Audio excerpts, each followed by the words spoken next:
My name is Julie K. Brown. I'm an investigative reporter with the Miami Herald, and I reopened the Jeffrey Epstein case in 2016.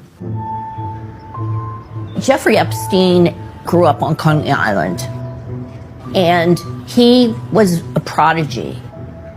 He knew how to pick up music very well. He was very good in math. So he ended up going to a very prestigious school, and he ended up going to college briefly before dropping out and getting a job at Dalton, which is a very elite school in New York. We know that at the time that he was hired, Donald Barr, the father of the former Attorney General, William Barr, was the headmaster at the school. So we believe that he hired Jeffrey, even though Jeffrey really didn't have the credentials to teach there. But Barr was an eccentric. I mean, he wrote very strange science fiction books, for example. Jeffrey Epstein was very popular with the students there. He tried to act like he was sort of this cool guy, went to a couple of the parties with the students, apparently. Epstein really used Dalton as a way to connect with other wealthy people, the parents of the students. And through one of these connections, he met Mo Greenberg, who worked at Bear Stearns, and eventually offered Jeffrey a job at Bear Stearns. He once bragged that he didn't take anybody as a client unless they were supremely wealthy, like in the billion-dollar range. You know, it's kind of mysterious in a way, because the only client that we knew he had was Les Wexner, who was the CEO of The Limited and Victoria's Secret. And that's really the only client. So it sort of makes you wonder, you know, how could he have this much power and influence with just having one client?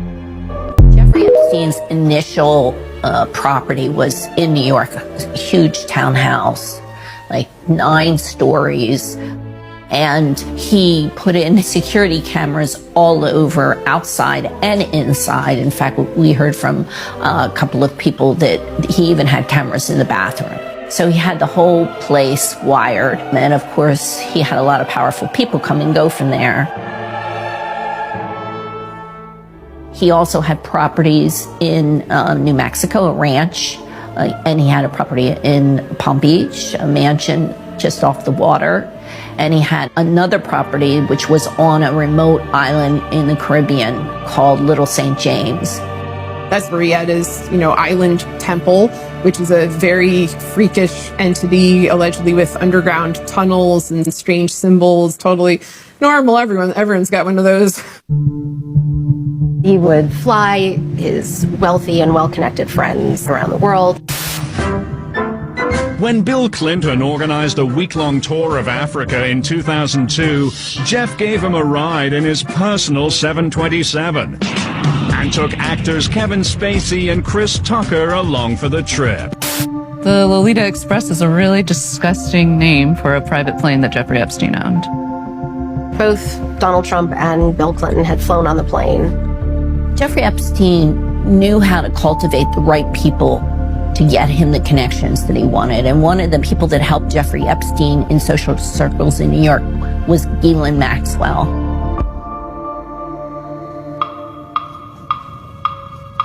Ghislaine Maxwell is a woman from England whose father was a sort of Murdochian media magnate.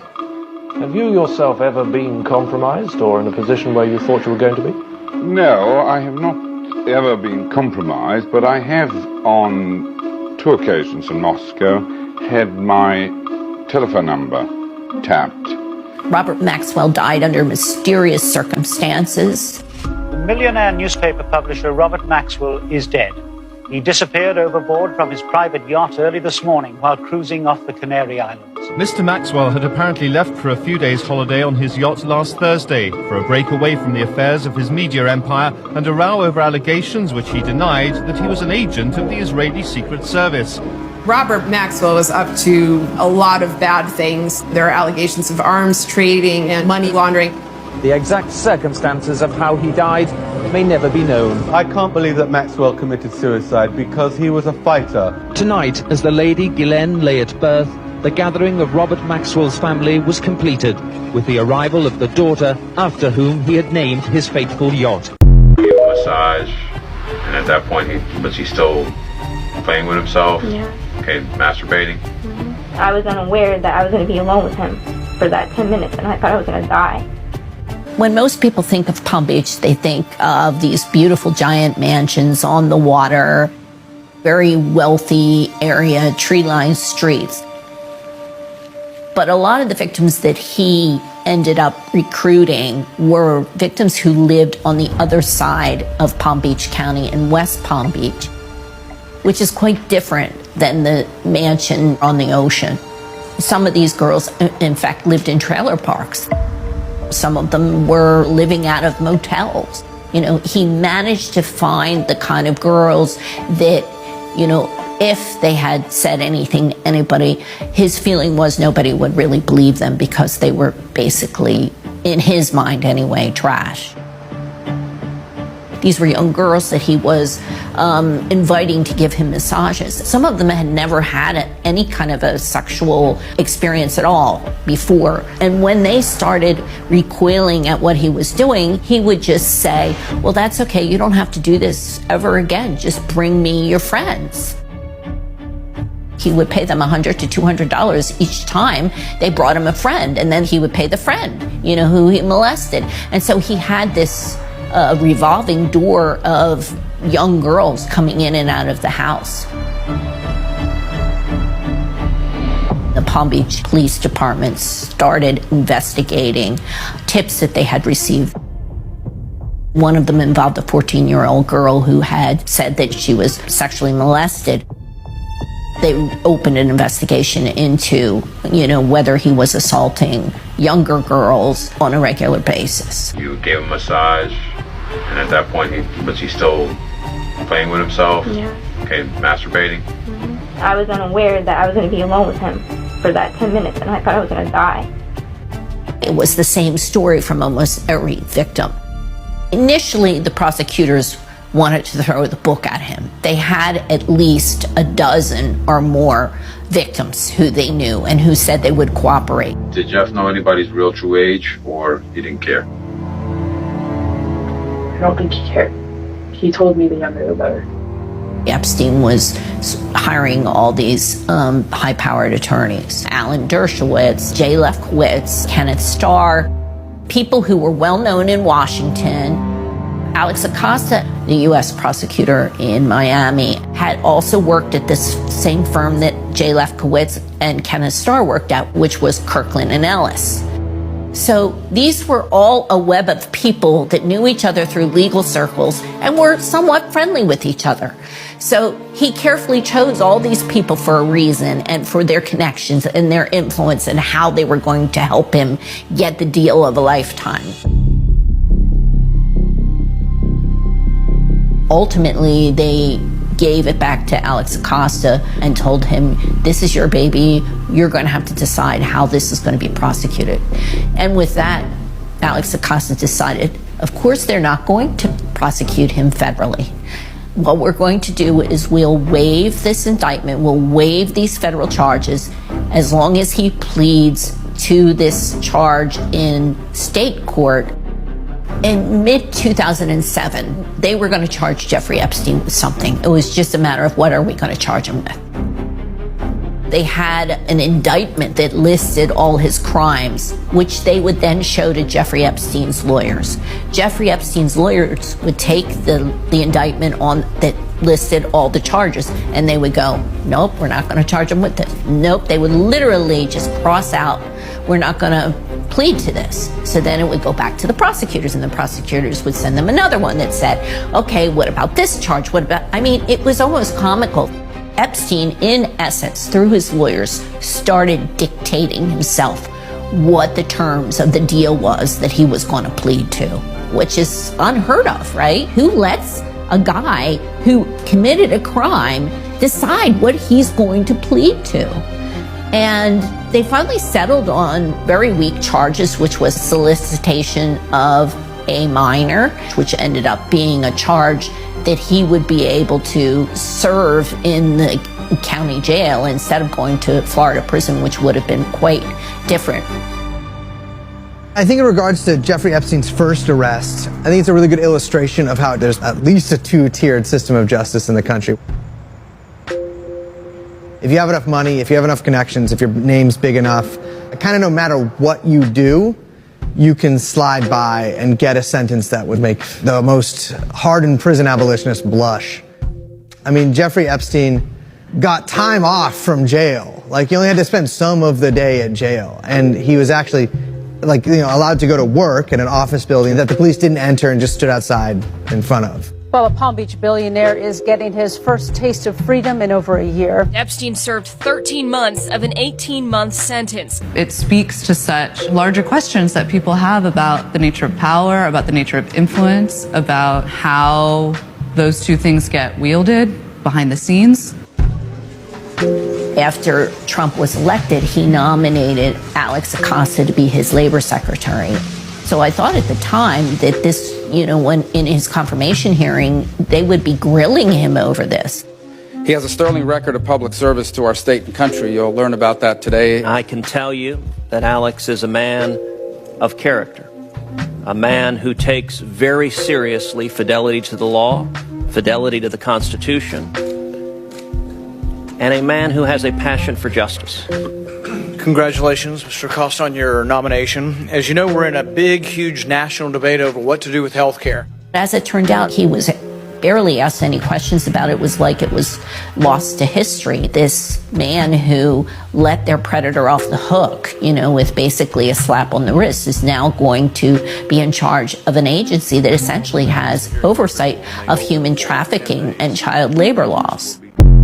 They turned right onto Fifth Avenue against the traffic, so I had to turn left. Jay just jumped out with his cameras and went running after them into Central Park. He then, you know, climbed over a wall a bit further up some rocks, and took these amazing pictures of Epstein and Andrew in deep conversation. I couldn't believe it when he showed me these pictures. They were just perfect. What on earth was he doing staying with Jeffrey Epstein, who was a convicted pedophile? It was a jolly good picture, and it was a story that wrote itself. We now know he was asking Epstein if he could help with some money for his ex-wife. It just seems strange because Epstein has a 50-room mansion. It's the biggest private residence in Manhattan. Surely there was a room somewhere they could talk privately. But no, they went outside to talk in the park. I think it suited Epstein very much. Epstein was trying to rehabilitate himself after going to prison. If the Queen's son can forgive Jeffrey Epstein, obviously polite society in Manhattan can. They went to so many parties. They went to places like Chelsea Clinton's wedding. You know, you can see Ghislaine lurking in the background like some sort of perverse Where's Waldo, you know, in all of these pictures of recent world history. And really, after his indictment, it should have been center stage. But instead, he was just reintegrated into high society. The scheme that Jeffrey had, and you know, with all the people that he knew, and the fact that he always had these young women and girls around him, you know, constantly, it was almost as if everybody knew about it and accepted it. So one of the dinners, there was Katie Couric, who at that point was one of the top TV news anchors. They turned right onto Fifth Avenue against the traffic, so I had to turn left. Jay just jumped out with his cameras and went running after them into Central Park. He then, you know, climbed over a wall a bit further up some rocks, and took these amazing pictures of Epstein and Andrew in deep conversation. I couldn't believe it when he showed me these pictures. They were just perfect. What on earth was he doing staying with Jeffrey Epstein, who was a convicted pedophile? It was a jolly good picture, and it was a story that wrote itself. We now know he was asking Epstein if he could help with some money for his ex-wife. It just seems strange because Epstein has a 50-room mansion. It's the biggest private residence in Manhattan. Surely there was a room somewhere they could talk privately. But no, they went outside to talk in the park. I think it suited Epstein very much. Epstein was trying to rehabilitate himself after going to prison. If the Queen's son can forgive Jeffrey Epstein, obviously polite society in Manhattan can. They went to so many parties. They went to places like Chelsea Clinton's wedding. You know, you can see Ghislaine lurking in the background like some sort of perverse Where's Waldo, you know, in all of these pictures of recent world history. And really, after his indictment, it should have been center stage. But instead, he was just reintegrated into high society. The scheme that Jeffrey had, and you know, with all the people that he knew, and the fact that he always had these young women and girls around him, you know, constantly, it was almost as if everybody knew about it and accepted it. So one of the dinners, there was Katie Couric, who at that point was one of the top TV news anchors. Lady Emily S. wants to know the strangest part of going to a dinner party at Jeffrey Epstein's house. Yeah. That's a long story. It's in my book. Yeah. George Stephanopoulos, another top TV news anchor. Chelsea Handler, very famous comedian. Woody Allen, people like that. It ultimately leaked out that these people had all been entertained with Prince Andrew at Epstein's house. I think it probably leaked out because Jeffrey Epstein and Ghislaine wanted it to leak out. I don't think the general public really was aware of him, but everybody in the journalism world knew about Jeffrey Epstein.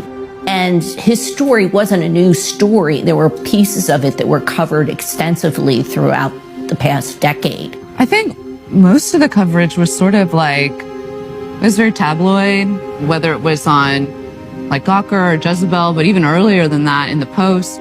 There's a template that the news media follows, you know, where they present him as a philanthropist, as a Gatsby-like figure, as this kind of mysterious billionaire, and no one knows quite where he gets his money, but he's so much fun. I think the media failed to cover much of the Jeffrey Epstein case from the beginning and covered up either through omission or purposefully a lot of his crimes. And Amy Robach thing with Epstein, right? You know, where interviews with Epstein victims didn't get published. I've had the story for 3 years. Then the palace found out that we had her whole allegations about Prince Andrew and threatened us a million different ways. Vicky Ward is one of the reporters. She worked for Vanity Fair, who talked about how her Epstein piece, it was either heavily censored or it was killed. He and Graydon Carter, Vanity Fair editor, had a private conversation, after which the women were removed from the story. Epstein's death couldn't have happened at a crazier time unless it was about a year later. I think if it had happened in like summer of 2020, the world might have exploded. There was really heightened tensions, especially in 2019. You know, you had years of kind of conspiracy theories, both on the right wing with QAnon stuff, and then a lot of Democrats with like the Russia Gate and all this, like, you know, Trump is a secret agent. There was a large swath of our country that had kind of lost their shit. And in the midst of all of this comes like this person whose fingerprints are on really like major events and people and institutions of the past, 30, 40 years. Our country and our elites are literally using the blood of children to fuel their everything. Elite circles, access to power, money, bad deeds involving sex crimes. His biography sort of hit on a lot of the sorts of things that conspiracy theories need to thrive. A conspiracy is a plot by usually a group of wealthy or powerful figures to carry out an act against the public good without the public's knowledge. The United States is no stranger to conspiracy culture because we have had a large number of actual conspiracies. Watergate, Iran-Contra, 9/11, January 6th. When the pieces of the puzzle are missing, people will attempt to put them together on their own, which is then referred to in a pejorative way as a conspiracy theory. And I don't think that there's any shame in having a theory about a conspiracy if you are pursuing it in good faith and if you are doing so with evidence and facts. Where it becomes a problem is when you see people like, for example, Alex Jones using what I call weaponized conspiracy theories, where they're putting forth propaganda and threats and lies, and they're doing it under this veneer of conspiracy theory.